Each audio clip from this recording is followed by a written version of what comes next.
poker's legendary champions, next generation stars, and tireless ambassadors of the game, sharing their wisdom and guiding your journey to high achievement on the green felt. This is Chasing Poker Greatness with your host, Brad Wilson.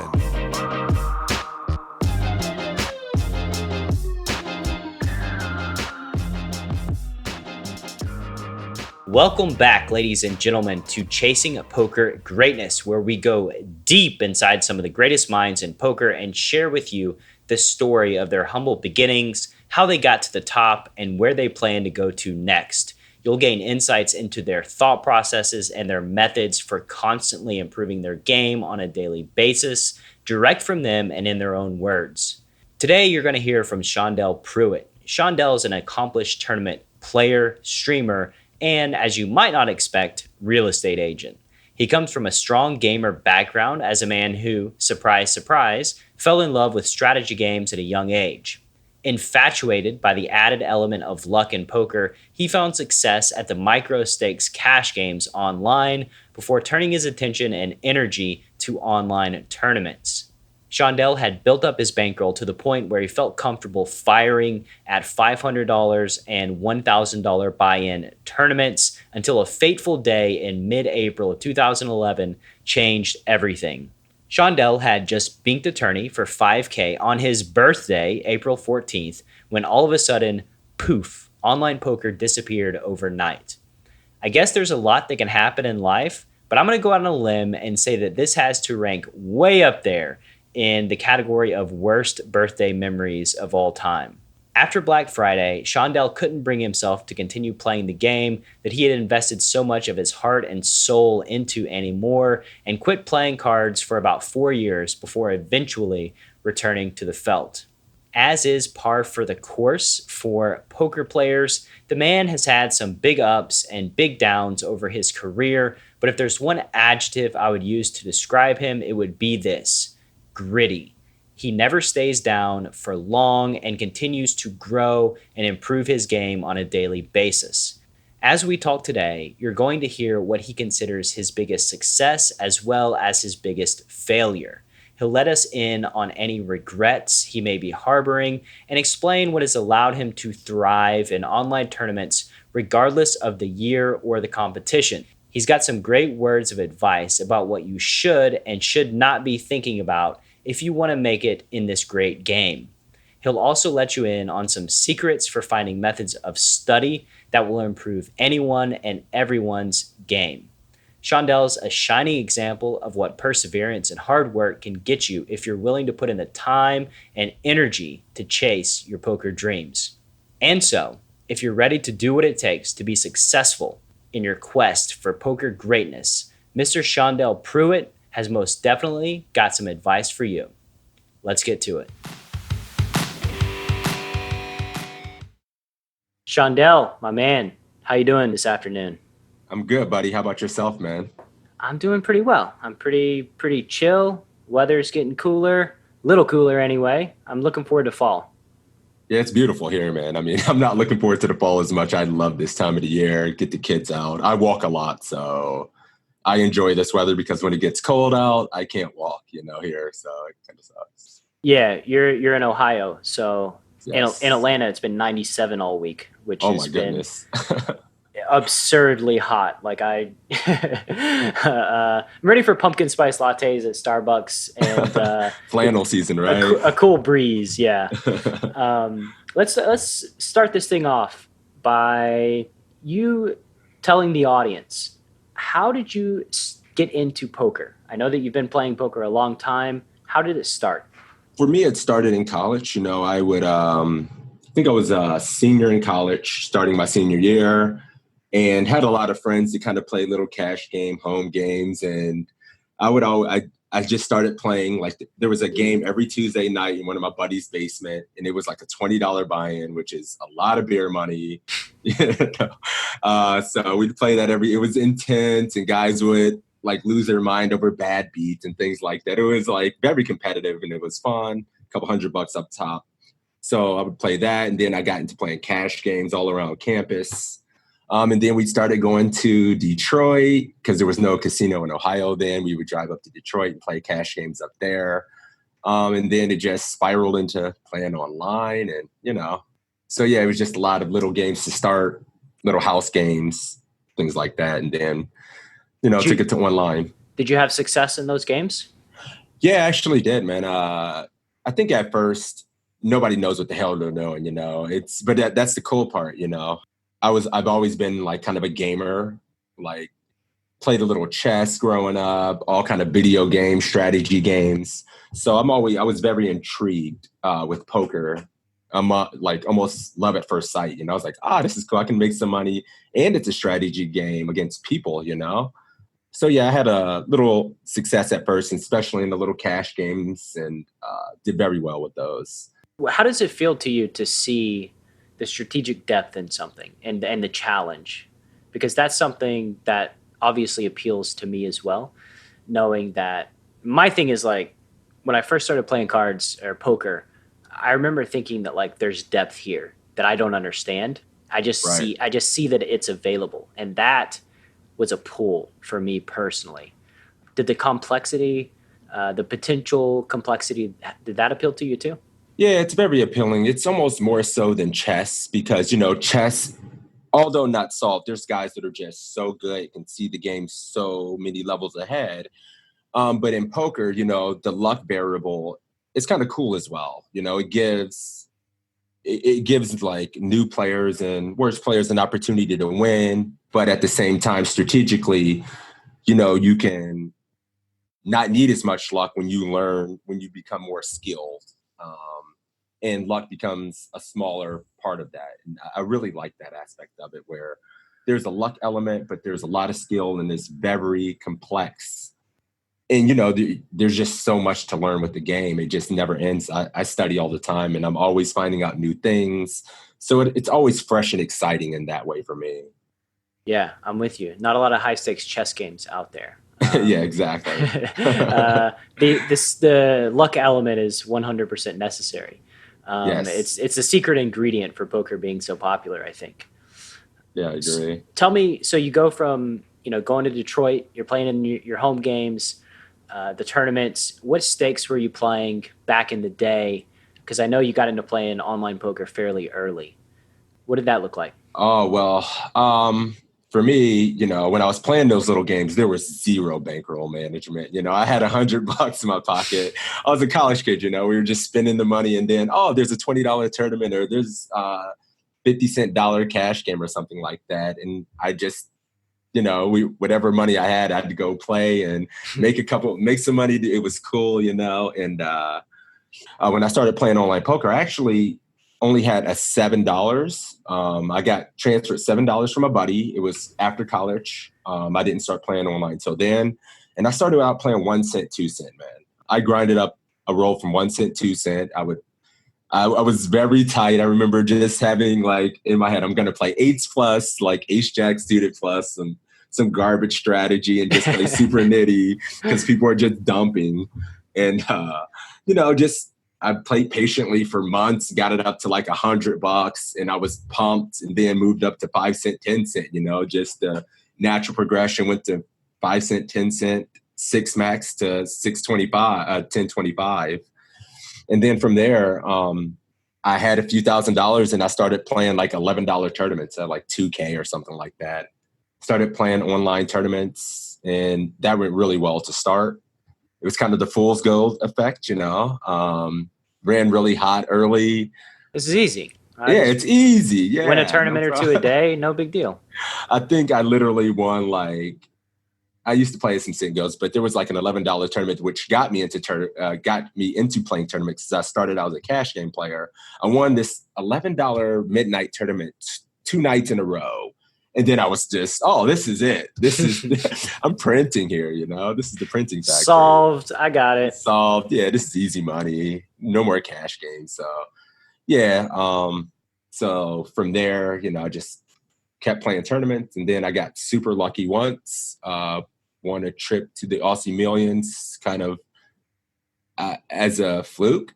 I wouldn't say a fluke. I played a $20 satellite into a 320 which was a winner-take-all tournament, to an Multi-Millions package, and ended up winning that.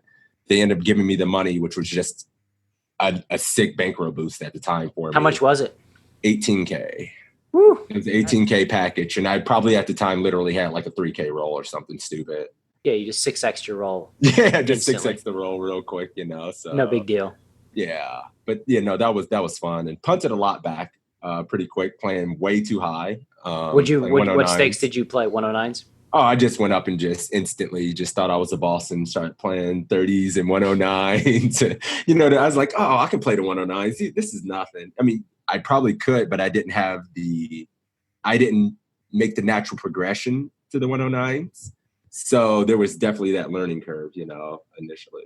Yeah, you hadn't yet had the opportunity to understand variance and to understand a downswing, and had the chance to build up your mental strength, right? Because that's really what variance is, and overcoming it is building up your mental strength. So how did it feel going on that downswing when things were not going well? It was bittersweet. I didn't like make a whole bunch of life altercations just because I had that money. So it wasn't like mentally, it's more frustrating. I'm very competitive. So as the downswing's happening, I'm still working on my game at that time. I'm trying to understand, what's going on. Why are these guys so much better than I am? Why am I not winning? Let's just dissect that word for a sec. What do you mean by competitive? Like, what does the competitive drive look like? What's the internal dialogue? The internal dialogue is more of, I believe in myself. I know I can compete. I see other guys doing extremely well at this, and I'm competing with myself to get to that level. And, it's almost, I'll do whatever it takes. I'll study as much as it takes. I've always had that kind of drive in poker. Probably one of the only reasons I'm here, where I'll study my ass off or work my ass off or play as much, move down stakes humbly, and, get there, whatever it takes, kind of deal. It's really hard to explain. Like, it makes someone sense else can do it, why can't I do it, kind of deal. Like, it's kind of frustrating. Like, they're not that much smarter than me. I just have to work. If I have to work twice as hard, we'll eventually get there. That's okay. Type and mind frame, That you said something that really strikes a chord, and I think is ultra valuable to the Chasing Poker Greatness audience, and that's compete with yourself. You're competing with yourself every day. You're not trying to be Phil Ivey. You're not trying to be, whoever, Tom Dwan, whoever your poker person is. You're competing with you and trying to be the best self that you can be every day after day after day after day. And that takes you a lot further than trying to be somebody else. I mean, who's to say you won't be greater than? I mean, it's a There you go. You might be greater. You might be greater than Phil Ivey one day. You might go on a stretch hotter than Bonomo. Like this, it's not over. The story's not over. So you got to keep putting in that work. I just know nothing's going to happen if I take in action and complain. And I love that. I love your internalization, your definition of competitive, because sometimes I hear guys say, I'm just ultra competitive, right? And then what that really means is they're sore losers. That really means that they're going to lose and they're going to throw a fit and they're going to make excuses and they're going to blame everybody else for why they weren't able to win. So I am very happy that wasn't your answer. It's very reassuring to me. I think that's an awesome mindset and way to be. And that, like you said, you wouldn't. I'm just going to go ahead and say you wouldn't be where you're at today without that mindset. That's what's carried you through. Yeah, it's a big part of, I took a lot of years off of poker after Black Friday. I mean, I'm sure we may get into that story a little bit. Let's get into it now. Let's get into Black Friday. And where were you at prior to Black Friday? Oh, man, I was probably at my peak. The funny thing is, I had been playing poker for 6 years. I was making $60,000 to $100,000 a year playing the mid stakes. I was playing 2 sessions a day. I would wake up at 9 to 10 a.m., eat breakfast and whatnot, play from noon till 6 p.m. and then take a break, go work out and play from 8 p.m. till night. 5 days a week I was doing that. So I was working my ass off and, life was good. Had a nice roll and everything. Probably had a little bit too much money online. What was Little your roll? did I know. It would hover between, like 60 to 100, between nice. all sites and personal bank accounts, whatnot. So I was very comfortable, and I never really overexposed myself by trying to play 1Ks or go buy into a 10K. I never really took like that. I would just always stick to, I'm going to play the occasional 500 here or there, some shot take 1Ks during the summer. And then 5 days a week, I'm just going to grind the 22 to the 109 to the 215s every day, But yeah, I mean, life was good. Actually, funny, the craziest part is the night of Black Friday, April 15th, my birthday. Black Friday's April 14th. I won the Stars Big 27th, April 14th. So the day of my birthday and the night before Black Friday, I ended up winning the Stars Big 27 for 5K. Wake up in the morning, boom, Black Friday, no more online poker. And, April 15th, 2011. Yeah, April 15th, yep. Yeah, it's a bad my day. Birthday as well. It's an infamous day in the world of poker. Yeah. How did it feel? How much did you have online? How much did you get locked up? Yeah, I'm not gonna. I had, a good bit. Yeah. Near 20 on Full Tilt, which was locked up. I was fortunate not to have a lot locked up on Ultimate Bet. At the time, I only had a few grand on there, so I was like, that doesn't hurt too bad. But thank God, Stars paid out 2 weeks after, or something like that. But yeah, I had a good bit on Full Tilt.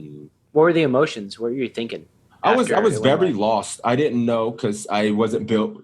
Playing poker is not a resume builder. Go figure. Especially where the economy was in the time. I was very lost, man. I was very, very depressed. I worked my ass off. I couldn't find a job. I couldn't find a job I found reasonable or something I wanted to do. For about a year and a half, I was kind of unemployed and playing house games. I was actually playing dangerous house games in the Akron area. Carrying around too much money in these games that were very shady, and I just I didn't like that environment, so I couldn't do that anymore. Ever part of any robbery or busting? No, but I know people that were, and then most of these house games were just cheating rings, pretty much. I mean, guys soft playing each other, signaling, dealers raking $60 out of pots, just whatever you could think of what was going on. Happened. I never was robbed or anything like that or seen it take place, but I've heard of it happening at some of these locations. But I just didn't feel safe doing that, so I no longer considered that viable to risk my life to go play some cash games, some illegal cash games, for money. So I had to, I was very depressed, drank a lot, couldn't find a job, trying to play those games. And then eventually, I just got into real estate, took 4 years off of poker. I literally didn't play any poker, man. Started a family. Why not? 2 kids. Why not? I was really just so sad. I don't know. I didn't really trust the online. We didn't have a casino here at the time either. Casino was just like in the works. And I was just pretty sad and sick of the situation. I just figured it was a past chapter in my life, something I had to move on from. And just take, at least I had those skills and it got me to this point in life. I kind of hung it up for a while, which was sad to me. And, I've always had friends tell me throughout the years, like, hey, man, I think you gave up something great there. You were one of the best players that I knew. You made a lot of money doing that and stuff like that. And eventually that started to resonate and get me back on the grind. And I had a guy I do business with invite me to a league that plays once a month, WSOP league. It's a lot of older people and stuff like that. And it was a fun little league. I ended up winning the league, which was for the WSOP main event. This is what really got me back into the game. So I was only playing poker once a month, but I ended up winning this league, winning the main event final game, which was a $12,000 package to play the main, which was 3 years ago now.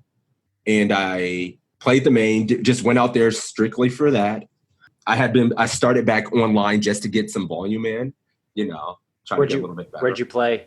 I was just playing on ACR and ignition as well. Ignition, yeah. Yeah, I just put like $400 on both sites, and I was just playing a little bit, a few nights a week just to get hands before I went out to play the main. So I wasn't a complete fish, and I just wanted to do well. Of course, because that's who you are, right? I think internally, right. You're going to the main to play one tournament, and that's it, and come home. But you can't let yourself go out there unprepared. You don't have it in you to go unprepared. So it's like compulsive, right. Which that compulsive preparation to you listening in the audience, find that preparation for the game. Don't just, people go out there with an expectation, but then don't prepare. Like, always prepare. Yeah. You don't know. I mean, you never know. Like, of course I'm probably going to be one of the, at the time, probably one of the worst players in the field. No chance. No chance. I mean, not one of the worst. I shouldn't say one of the worst. That is way too much humility coming through. Just knowing your backstory and knowing how you treated the game, you're top 80%, especially in the main event field for sure. Probably top 90 or 95%. But I hadn't played in 4 years, and I was only playing like low stakes online to prepare myself. But, I went out there, made day 3 and busted a couple hundred, maybe 200 or 300 before the money. I don't remember. I was pretty devastated. But then I had, a decision to make with myself. Am I going to keep playing poker, or am I going to just go back to, still trying to be at the time I wanted to be one of the best. I wanted to be the number 1 real estate agent in Ohio, because if I'm doing anything, I'm trying to be the best. So I was doing a shitload of sales, and I was doing very well, with that. I was doing like 20, 30 sales a year as a solo agent, which isn't bad. I have no idea what to compare that to. Yeah, exactly. Like for a frame of reference, what is like a normal? What's an average year? For the average real estate agent, according to the National Association of Realtors, does 6 transactions a year. Oh, wow. So I was doing like, I think I did like 32, and then the next year. 5Xing. Wow. See, I was doing a lot, and I was kind of getting burned out doing that. So I had to decide if I wanted to continue doing that and build a team and whatnot, or if I wanted to continue to play poker and then just get that back up. And took some time, and just decided to come back to poker, and that's where we are now, I love that. That's perseverance, and the poker journey is oftentimes not linear. No. I can empathize 100% with all the post Black Friday emotions. I didn't realize at the time that I could get fired, and I got fired and had zero backup plan. And at first it was like shock and denial. Mm-hmm. Like, it's going to be fine. I'll figure something else out. And then all of a sudden it's like, holy shit. I have nothing. What do I do with my time? Who's going to be paying me $100 an hour for the knowledge that I have? Like, nobody is going to do that, right? No. So I went the different route. I did play in a lot of the home games. Also, a lot of times scared out of my mind. Yeah. It's a nerve-wracking situation. The place where I lived is not ultra wealthy, and I would play the big PLO games and cash out $6,000. And some of these places, these games are big. This place had like 10 tables. It was basically a poker room. Right. And they're like cashing me out, in front of the 1-2 game, and I'm looking at them, but there's $52 in front of them, and they're looking at me getting handed a stack of $6,000, and then I'm just out into the void at 2 a.m. walking to my car, and I'm like, it's so sketchy. Yeah, you get paranoid. I'm like, is somebody following me? Like, it's not a good situation. So I eventually opted to travel to play cards. Yep. Because still, no matter how many people I asked, they wouldn't pay me $100 an hour to bag groceries or whatever it was. So poker was always a big part. But yeah, it's our journeys are parallel there. I'm glad you got back in. I think it seems like a passion for you, and passion drives people and motivates people and takes them far. What do you think your biggest poker success is thus far? For me, honestly, I've done a lot, I had a lot of little achievements. I had the opportunity of doing the Best Damn Poker Show with Bill Hellmuth and Andy Duke twice. I was the only one to get to do it twice. But those aren't really like poker achievements. Like I've been out to Aruba, I've got to travel the world. But honestly, right now it's coming back to the game, and I really wanted to win a major when I got back. And I've been fortunate enough to be able to do that since I've came back to streaming and to poker. So what was that the major? felt real. What was the score? I won the Mad Monday main event on Ignition for $13K, while also winning another tournament the day before. I think it was the Lucky Sevens for like 3K. And then I got second in the 109, the 160-200K. And then in the same day won the 109 Six Max 10K, which went over for, was that 5K as well? So it was like over a 20K day. And I had the opportunity to do that 2 times in the calendar year. And, I'm not going to, I was just really, it felt really good because up to that point, I had got coaching, and I created a study group. We study 2 times a week for about 4 to 5 hours a day. And then I just working my ass off and actually making these things happen after coming back to the game, where I started at the micros. I didn't just put a bunch of money back online. I didn't buy my way to the mid stakes or the high stakes. I started out playing $3, $5, and $11 tournaments. And then I started streaming. I was still playing, at that point, probably $50 tournaments. I wouldn't really play too many 109s too often when I first started streaming. So to achieve these things and build the stream and doing it in front of people who support me is just amazing, to be honest. That feels the best. Yeah, I can imagine. Yeah. What do you make of that success after taking what does it mean as far as setting yourself up in the future? It just shows I'm capable of, playing very good poker, capable. It means for me that, what's next? Like what I have to work harder to achieve, now I would love to try to hit a 6-figure score, 50K plus, something like that. I got my sights set on just bigger scores and just getting a lot better, and working harder. That's all that's really on my mind. Time to unlock some new challenges. Yes, exactly. Keep clearing, keep going, keep moving forward. Exactly. So what's the biggest regret of your poker career? Oh, yikes. What is the biggest regret? I don't know, maybe not coming back sooner or not really pursuing it. Not staying with it after Black Friday. Yeah. It just didn't seem practical at the time. I still regret not coming back sooner, but I really don't have too many regrets. I think when I played pre-Black Friday, I did my best. I didn't punt off an insane amount of money or do anything too stupid. I'm sure I've spent, done dumb things with money, but nothing too regrettable.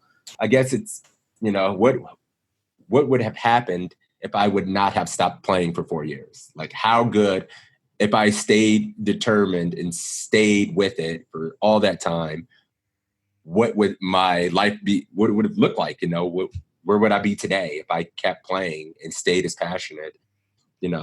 That's kind of something that always crosses my mind. Yeah. Well, you got time, I'm still young. Yeah. Yeah. We're relatively young. So there's time, right? There's time to bink all those scores, and it's not like we have like a super time limit, right? It's, exactly. Doyle's like 130 or so, and he's still crushing Bobby's okay. game. Yeah, right. So let's move on to sort of to the process of self-improvement as far as it's related to poker. What would you say is the most high impact action you've taken to improve your poker game? I went through phases, especially last year, where I was extremely obsessed with trying to get better. I can't tell you how much time I would spend a week. But for me, the most important thing is I formed a study group with a buddy of mine. I got 24th in the tag team event last year. And I teamed up with a guy I had just talked to, Jared Gavin, another streamer, God's Big Toe, good friend of mine, like one of my best friends in poker. We started talking, after we made the deep run in the tag team, and we formed this study group. And the whole objective is to utilize everything we can. If it's raise your edge, if it's different, some people get coaching. It's a group of about 4 or 5 of us. And we just bring everything together. And, I think that's been the best, I'm coached. I have a personal coach myself. There's PIO, there's hand history reviews. I'm just doing everything I can. When you say you bring all those things together, what do you mean by that? Well, I have a coach.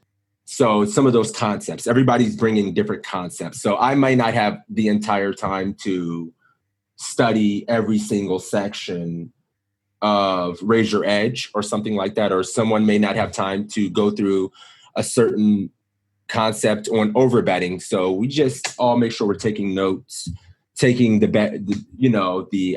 cliff notes from those things, and then we break them down and try to understand and study them on our own.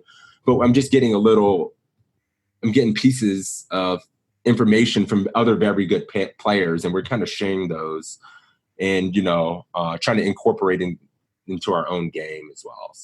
So aggregating information with capable players and then discerning the high impact information that you want to study deeper. Is that correct? Cool. I think that's it. That's a great way to learn. And who's your poker coach, by the way? Just give it. Ryan LaPlante. Oh, nice. Ryan LaPlante. He's been coaching me for about a year now. What's his website? I know he has a website. Learn Pro Poker. It's great. It's only $25 a month, and the price will go up because he puts out damn good content. He's very good.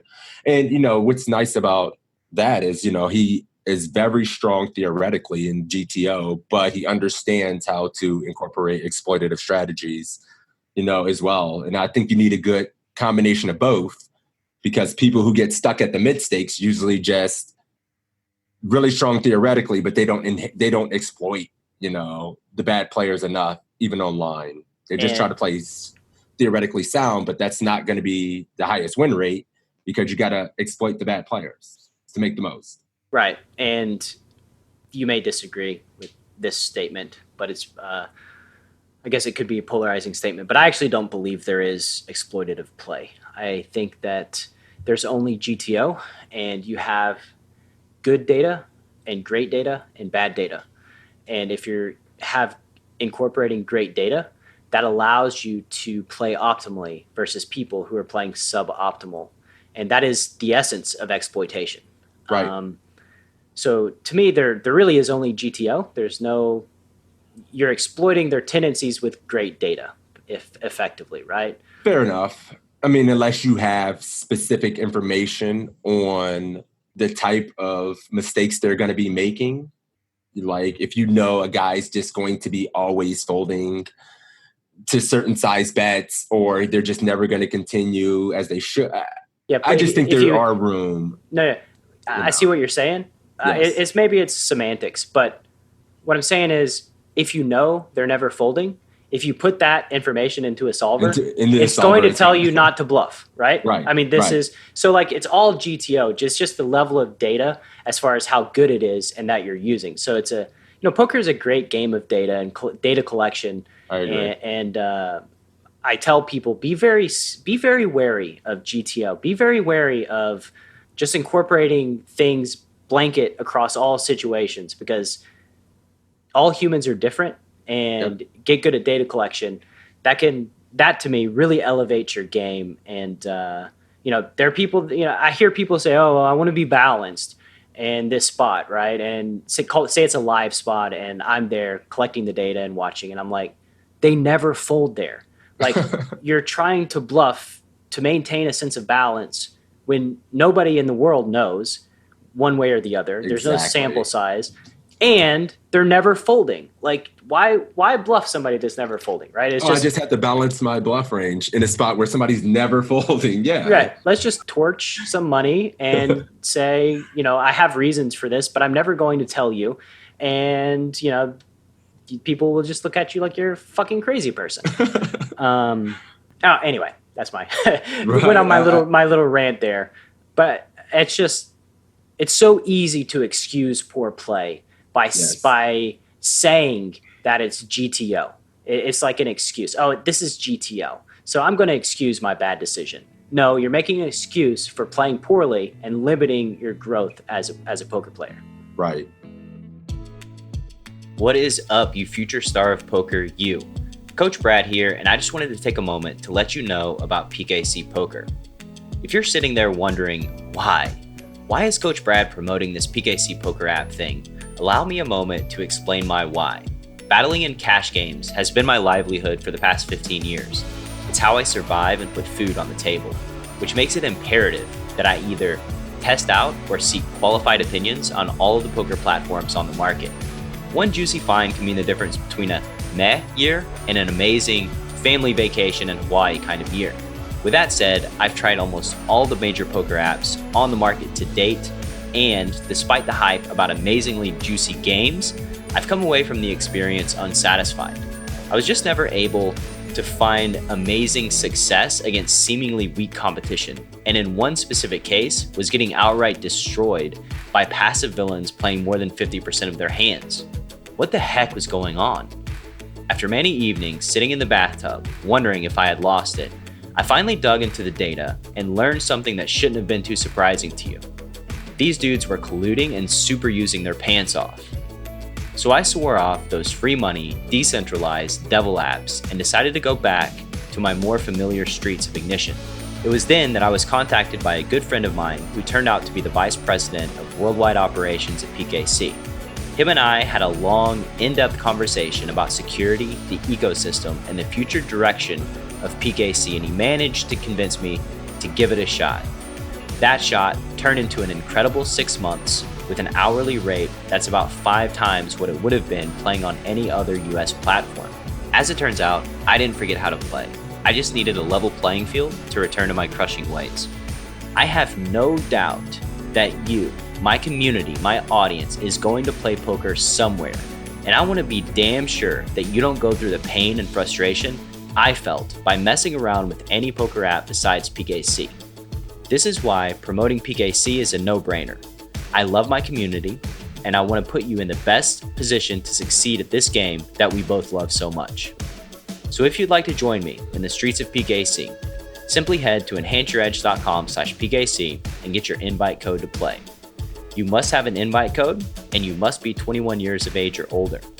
One more time, that's enhanceyouredge.com/PKC. Best of luck, and now, on with the show.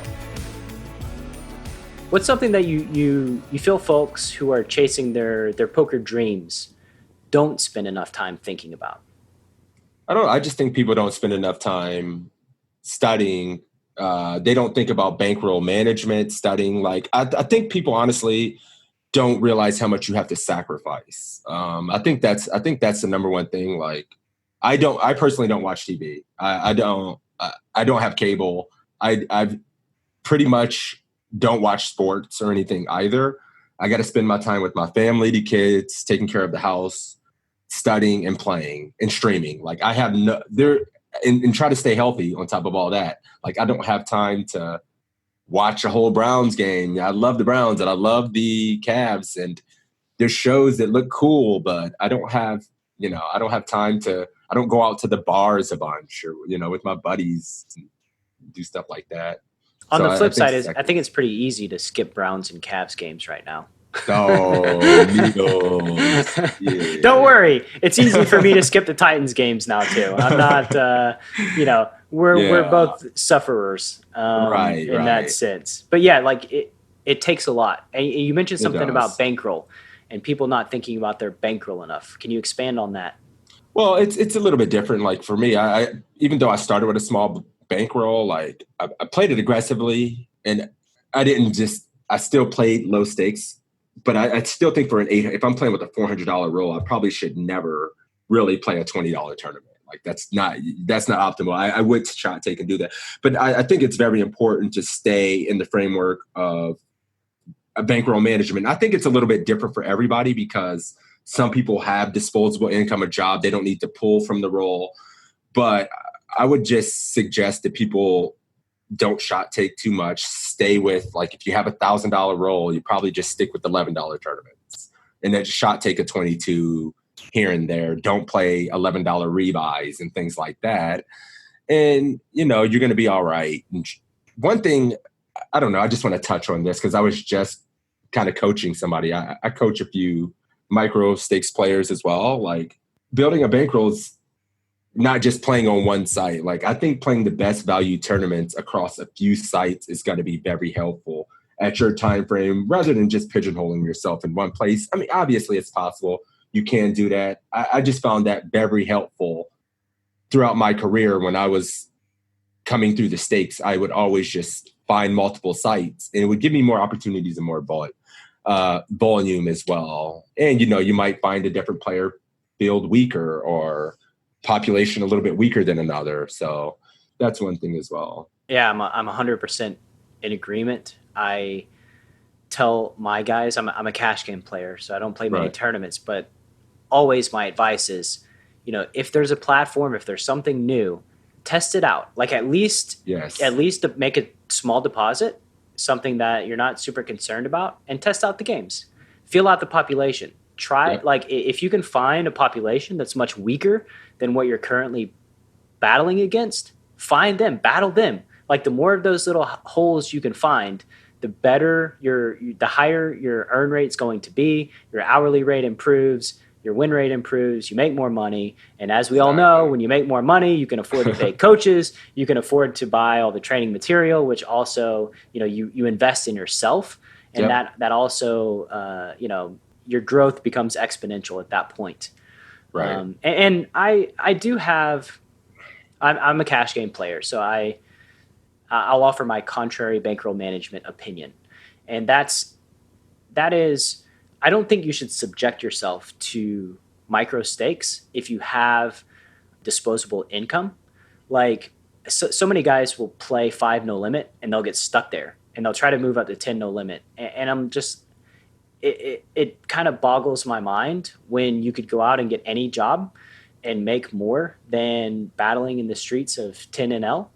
So, but the larger your bankroll gets, that's when you want to protect it, right? The smaller it is, you know, if you got a $400 roll and you torch it, you can go get a job and make $400, right? You can replace that. If you got $100K and you torch that, okay, now you're hurting, right? So the smaller the bankroll, in my opinion, the more risks you should take, and the larger, the smaller risks. But with that in mind, if you're prone, comes out disposable, right? Yeah, like how much money you can get back into the game, how long you want to be in the game, and whatnot. Yeah, I agree with that. Like, I'm sorry, I didn't mean to cut you off. I was just thinking out loud. No, cut me off. I don't care. No, I was just saying, like, yeah, I do agree with that. And if it kind of feels like a waste of time if you're really trying to move up stakes and you're 35 years old, you got a job, and you're coming home and you're just trying to learn the game, and you're just stuck at 5 no limit or something like that. Or if you're just stuck at $5 tournament, you can't go up, you know, why not just study a lot, you know, study more than you play, and then just deposit a little bit more money and play the 11s and 20s. I think people should be studying a lot more than they're playing. I think people who are losing. What's the ratio, do you think? Oh, I mean, if I would say a safe ratio would probably be, if you're a losing player, you should probably be 70-30. You should be studying 70% of the time. Wow, that's a big ratio. And playing. I don't think anybody who's losing is going to see the value in that, because they probably just have fun playing. They're not really understanding that you need that much work. You know, they're just thinking there's probably luck involved, or I don't know, like what we're really thinking at that. But I really think they should at least 60-40 study to play. If you're a losing player, if you're a winning player, it needs to be, you know, I don't know where my ratio is now, but I'm studying 3 to 4 days a week, and I'm probably spending 4-8. I do poker coaching in 12 hours a week, studying at the minimum, and then I'm playing, you know, 4 to 5 nights a week. So my ratio is probably 80-20, you know, as somebody who plays as a winning player. Okay, I want to study more. So What does that look mean? like? What does that look like? Yeah. Yeah, so if I wanted to study more, what does that look like? And I'm someone just trying to get better. Okay, if I had no money, what would I do? Where would I start? There's free material everywhere. For instance, pokercoaching.com has free quizzes and things like that. There's free content all over YouTube and whatnot. But I would say the most important thing you need is some kind of poker tracker to really take the analytics of your play if you're playing online and kind of seeing where your leaks are, seeing where you're too tight, seeing where you're losing the most money, How do seeing if you you're figure playing. that out? Well, for me, I had to get a coach or find someone. I'm sure there's probably resources out there to kind of see what the baselines should be or what some winning players' baseline would be if you're looking at your statistics in a report on Poker Tracker 4.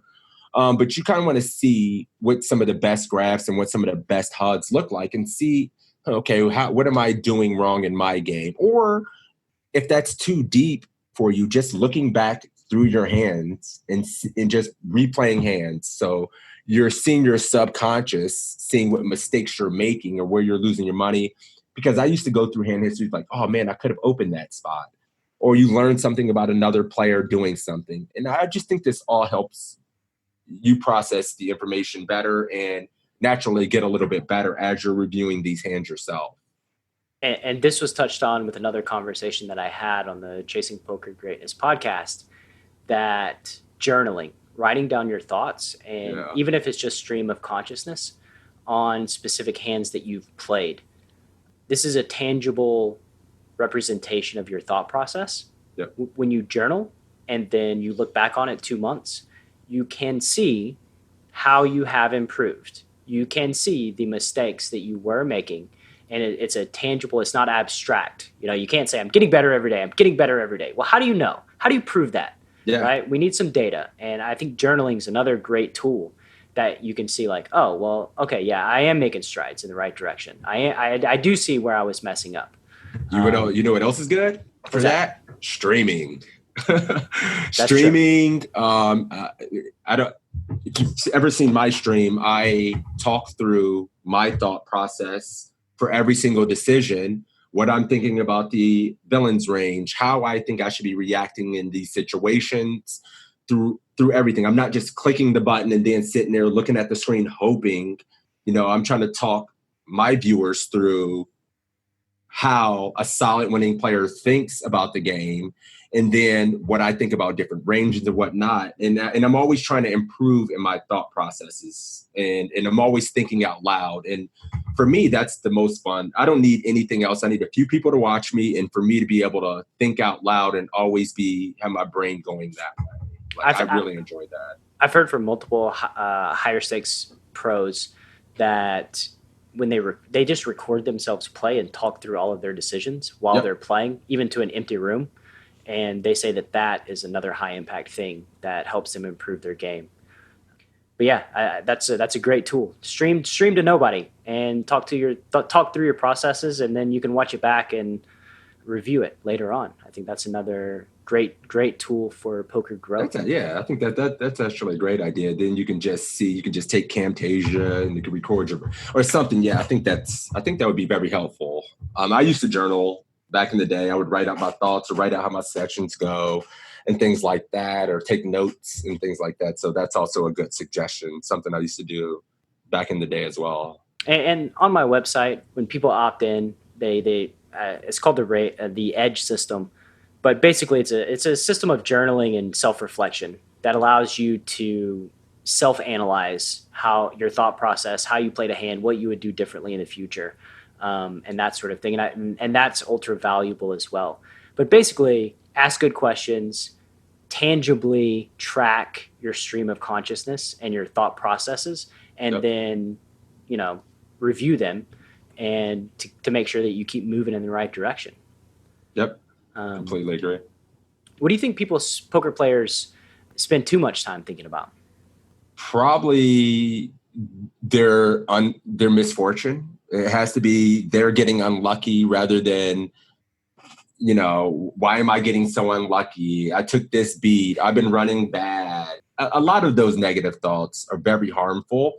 rather than accepting that this game, there's a shitload of variance. There's nothing you can do about it. Even the greatest, most winningest players go through swings, and that you should just be worrying about, did you make enough right decisions to afford taking that bad beat? Could I have made more chips that if I took that bad beat, that I would still have chips left, more so than just the luck.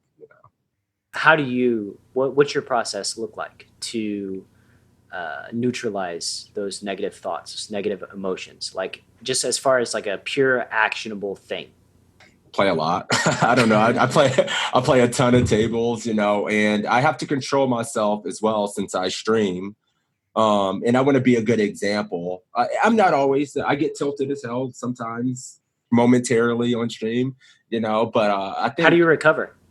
Just telling myself mentally, like, I have an audience here. I have tournaments left. You can always day say. I can't tell you how many times I've been stuck on a Sunday and have won my last tournament to get unstuck or day saved or do something very well in my last tournaments. And that comes from having a strong mental game where I know people, I'm running bad this session. I think I'm gonna just take the day off. Like, no matter how bad I'm running in any session online, I'm playing it out. And I'm going to keep registering until my cutoff time every single time. I'm never going to stop registering a session because it didn't go well early. Like, because it just doesn't matter in the long run. It's one long session. And I think just mentally focusing on getting mentally stronger in those spots is what's going to help separate me from some people who just want to give up because it's going too hard today or something like that, And at the end of the day, you're probably going to like out volume them by 2x at the end of the year, I should say. Right. So, which obviously directly impacts your yearly rate as well. If you could go back in time, give that kid messing around playing cards in college some wisdom. Just have a conversation with him. What would that talk look like? I still, even to this day, I think I would have got better study. I think I just would have, I worked very hard. I don't think I networked as well as I could have. What's the value of a network? What do you mean by network? Well, right now,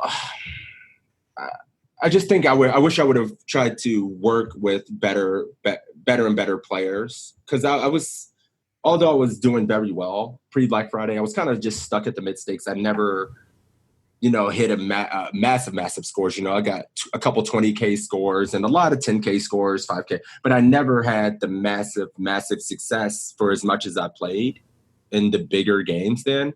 And I wish I would have just focused or maybe taken more shots back then. And when I say network, I mean maybe reach out to players that were much, much better than me and work and study with them, because I had a small group, but those were all guys that I brought into me that I was better than.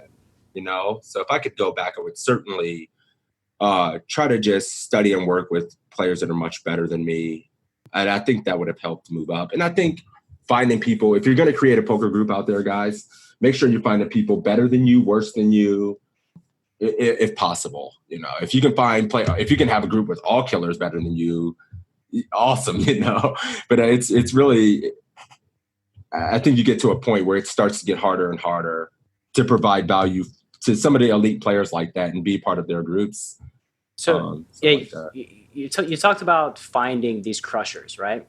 What does the process look like? Somebody's sitting out there thinking like, oh yeah, it's easy to say, find a crusher and get in their group. Like, what does the actual like outreach process look like? Are you emailing them? For me, no. Well, I mean, for me, that's a byproduct. I guess the positive thing for me about streaming, right? Like, a lot of guys see how hard I work.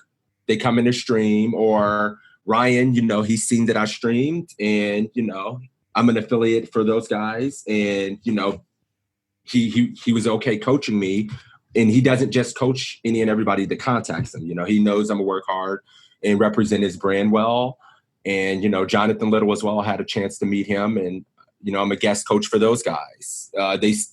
It's just being out in the community, people knowing you're a hard worker. It makes it easier to contact and come in contact with people when you're putting yourself out there as a hard worker, someone who wants to be in front of the community and not being shy. But if I was someone that was just a micro stakes grinder with nobody, it would just maybe at your local casino being a little bit more friendly in the 1-2 games and things like that, to some of the guys that are a little bit better than you, buying somebody a beer one day and talking poker, and then kind of, expanding from there. I can't teach people how to be friendly. You just got to be friendly and nice and confident in yourself. I will offer one suggestion, and it's a trick as old as time, and that is grease the wheels. You want Ryan LaPlante, you want Jonathan Little, you want to get involved in their study group, buy their stuff, buy their coaching, like become a customer. I'm serious. Like, if somebody just reaches out to me cold and they're playing microstakes and they're struggling, like I will respond and talk to them, but I only have so much time in the day, right? Right. Somebody pays $100 for a course or whatever it is and invest themselves into what I'm creating and me, then now I need to invest in that person. And I need to give them as much value as I possibly can because they took a risk in me. So then that relationship, you're much more willing to engage. And I know it sounds kind of bad saying just bribe them, but it's really you're investing in them and then they invest in you because you're a brand ambassador at that point. You're going to represent them moving forward into the poker world. And plus, it's cool as hell as a creator when somebody buys your thing and spends money and says, hey, I like you enough to give you money for what you're doing. So I would just add that as well. If you're super shy, just get out the wallet. You know what? That's funny you said. I think I did it for both. Like I have a premium membership to poker coaching, and I had obviously before Ryan had his site up, I contacted him to buy coaching. So there you go. Right? Like I think that's one of the secrets. Yes. So if you could gift the Chasing Poker Greatness audience one book to read on life or poker, what would it be and why? Oh, I'm not a big book reader. Okay, what about a piece of content, a piece of media, something? A documentary. Oh, man. A piece of content that just stuck with me or sticks with me. You got to give me like 2 seconds. I'm trying to think. I'm just so all over the place. I don't really, what would I say? I don't know. I'm a big motivational guy, I guess. Like I like somebody like Eric Thomas, the motivational speaker, when times get tough or I mentally start to feel fatigue. I would say for me, I find value in that. The pieces of study, like I got a Will Tipton book here I've been reading, Expert No Limit Hold'em. I think that's a fantastic book, the Will Tipton series. But for me, I think this is all mental. I think it's all mental game where you just have to be able to challenge yourself. So whatever that may be, whatever piece of motivation you can find out there with motivational speakers, if it's music, whatever it is, being at peace, whatever gets you at peace, competitive, and just take that route. I don't really have a piece of content I would my hat on. You're gonna have one to hang your hat on. It'll end. We'll end our show and then it'll like pop in your head like magic. Like, oh, there it is. It's this book. It'll be in the show notes for those of you after the show. We'll put when it comes. I'll have to. When it comes to Shaundle, we'll put it in the show notes. It'll be there for y'all to check out. We'll also put the motivational stuff because the Eric Thomas stuff. I really like that stuff. That helps me. Motivational stuff is important and. Mental strength, you're right. Poker is a mental game. And it's also a physical game, too. I think take care of your body because your body powers your brain, your nutrition, all these things, the soft skills that improve your poker game. But being mentally strong, not blaming anybody else, just moving forward, asking yourself good questions, and that more than anything, get you places. Yeah, those optics of just really focusing on yourself, your grind, and your self-improvement in this game. Not because it's easy to look out there and see a lot of people crushing and be like, man, wow, he's doing this. Why am I not?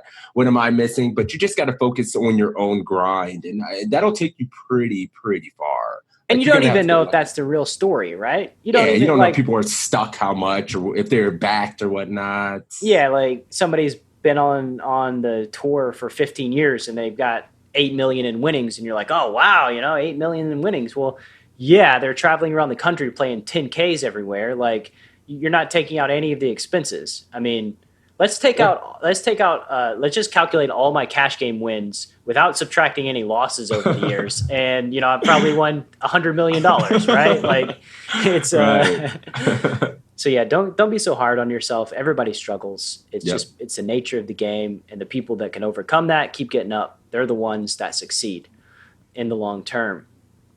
So we got a few more questions here if you got time. Yes, sir. What's something about poker you used to strongly believe and you've recently changed your mind, and what led to that change?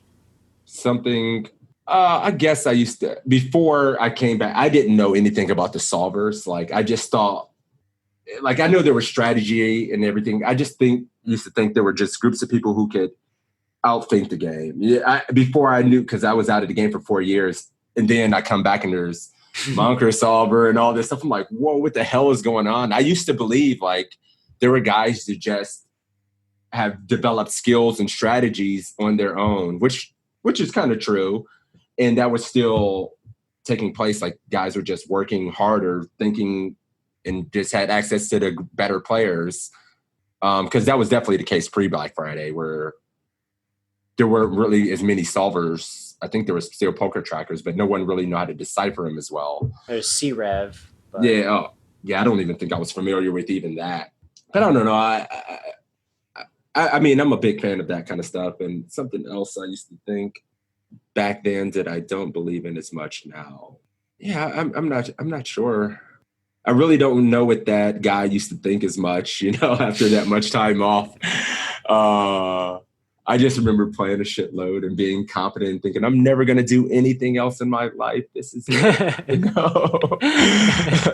And like, then the balloon, boop, gone. Like, oh, shit. Yeah. Like, now what? Yeah. So, yeah, I used to just think, like, people were just able That's a thing right there.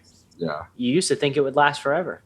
That is it. Yeah. I used to think there would, I said it to myself many a times, and I told it to my girlfriend, now wife, or back then, that, oh, I'm just going to do this. I'm not even going to worry about, like, I have a college education and, you know, a degree and everything. And I just didn't think I was going to do anything else. And now I can't imagine only doing poker, because I like investing and I like there's so many cool ways to make money. I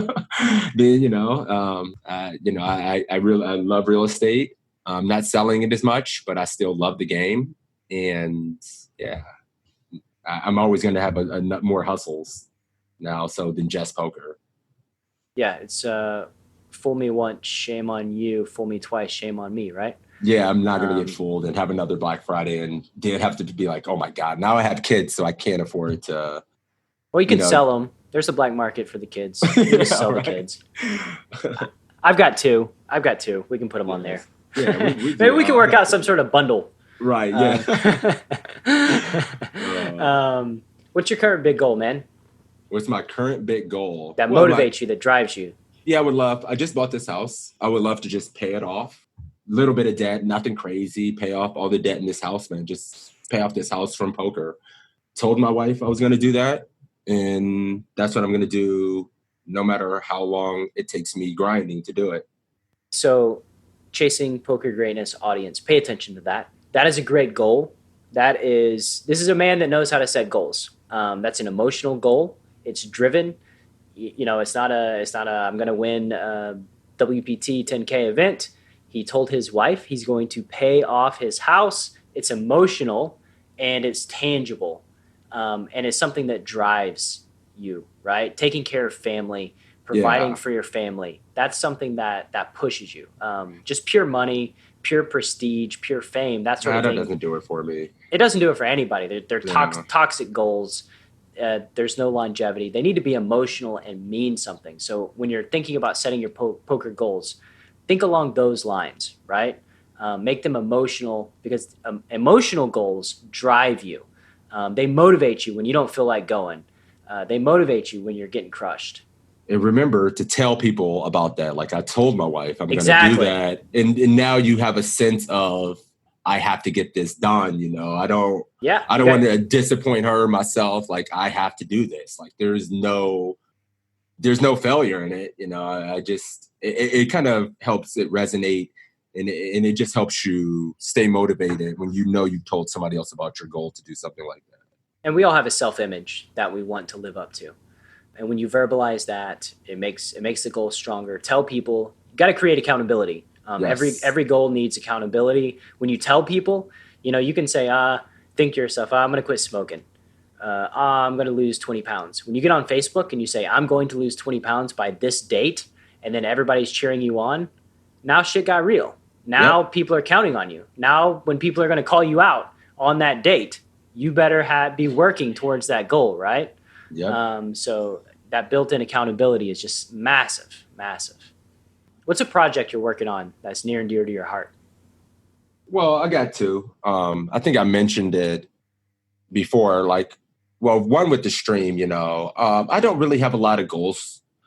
Like, I'm not one of the guys that thinks I'm going to be the biggest streamer in the world, or I'm ever going to beat out Lex Veldhouse or anything like that, because we're not in the market for it. I'm not in the European market. I don't play Stars of Poker, a party, so that's not possible.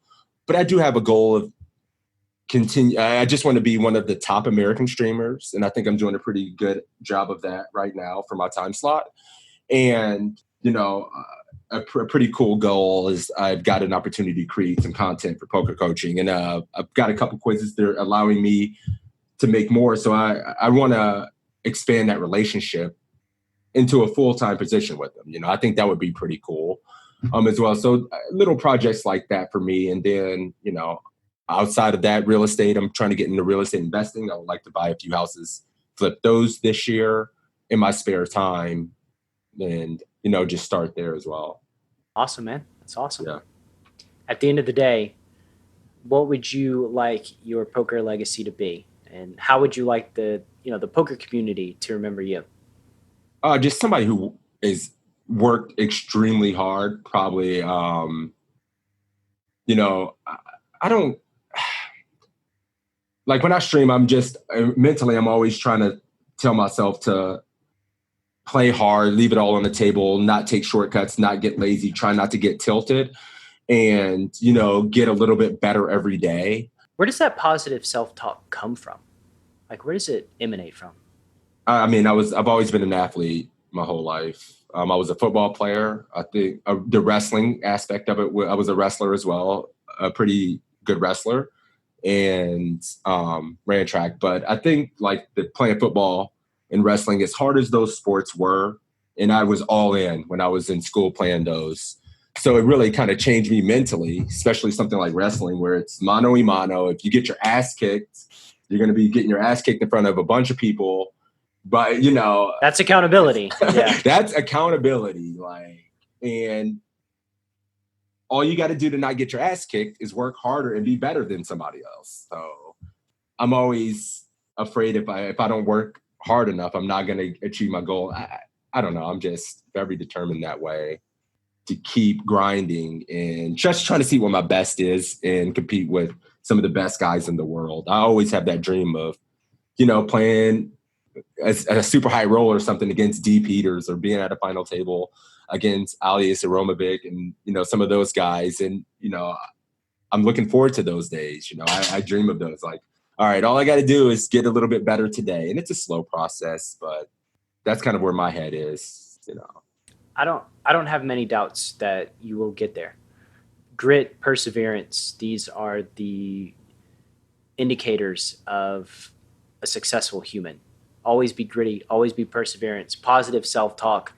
Stop saying that you're the worst. Stop saying that you're horrible. Stop saying that you suck. Ask instead how you can get better.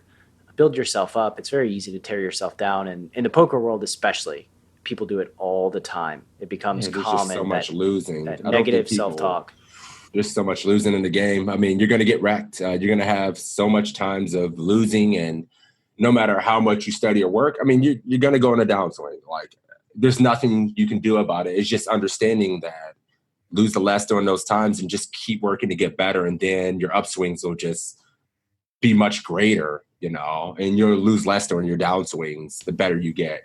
So I'm always trying to achieve, getting those margins better, losing less on my downswings and winning more on my upswings. So yeah, that's kind of where that emanates from. Awesome, man. That's an awesome answer. I'm super glad for this conversation. I know that, I've learned a lot. It's a lot of value for me, a lot of value for the audience. And final question, where can the Chasing Poker Greatness audience find you on the interwebs? Yeah, if you guys want to find me, you can find me on Twitch. I stream 4 to 5 nights a week. Always playing a pretty big session on Sundays. I play mid and high stakes tournaments. Like I'll be playing a $450 tournament this Sunday. Probably 2K in buy-ins. It's not the biggest schedule compared to guys that are out there that are playing 20K on Sunday, but we'll get there. And I play 5 nights a week. Yeah, Twitch. You can find me on Twitter. What's the URL there, and what times to stream? Yeah, the streams. I generally start my streams at 8 p.m. Eastern. 8 p.m. Eastern.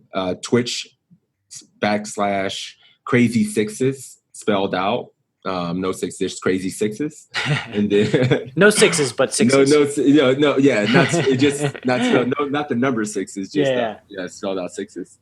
And then you can find me on Twitter at Shaundle Pruitt. And then I'm not very active on Insta. I'm more active there on Twitter, and then my Twitch. I'm very active there. So yeah, you can find me 5 nights a week on Twitch, and I'm going to stay consistent. The stream's been going amazing. I'm getting over 100 viewers during my time slot at night, which is great. Stream's growing. I got over 100 subs now on my channel, which is kind of a milestone for me. So yeah, man, that's where you can find me at. It's awesome, man. I look forward to following your journey moving forward and doing this again in round 2 in a couple years, talking about where you've gone since this talk today. Yeah, man, I really appreciate you having me. It means a lot, man. And thank you guys. Good luck, everybody out there listening. Remember, just stay persistent and, just keep doing your best. Try to study and be patient as well. You're going to have tough days, but just keep trying to get better, and you'll find more successes than the guys who quit or give up. And I think that's what it's about. Well said. And all right. Take care, man. You too.